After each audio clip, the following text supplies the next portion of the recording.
La Revue, premier mensuel généraliste international et francophone. Contrairement aux autres monarchies du Golfe, l'Arabie saoudite, car il s'agit d'elle, exerce ainsi contre la moitié féminine de sa population un apartheid institutionnalisé et universellement admis, qui s'est renforcé au début des années 1980, quand le pouvoir a voulu faire rempart aux islamistes en donnant des gages aux milieux les plus conservateurs.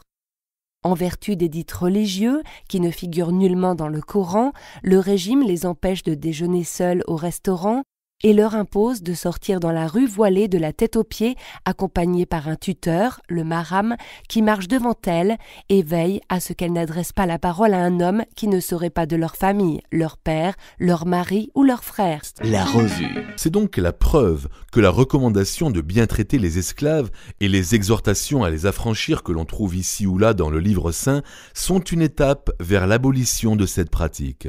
Le même raisonnement peut s'appliquer à la polygamie. Sa réglementation, dans le Coran, doit être comprise comme une avancée pour les femmes vivant à l'époque du prophète, la volonté de Dieu étant d'appeler à la disparition de cette coutume.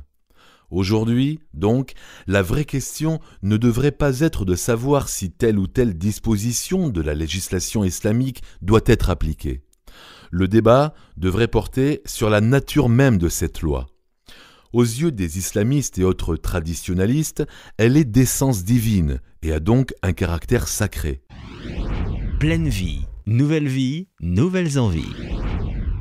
Le stress, ça suffit. Mal géré, il génère anxiété et mal-être. Adoptez les bonnes méthodes qui sauront le transformer en énergie positive, garantie d'une vie meilleure. Le stress, anglicisme inconnu il y a seulement un siècle, est aussi appelé le syndrome général d'adaptation. Face à une situation nouvelle ou complexe, l'organisme doit gérer l'épreuve, en évitant un excès de tension émotionnelle et physique.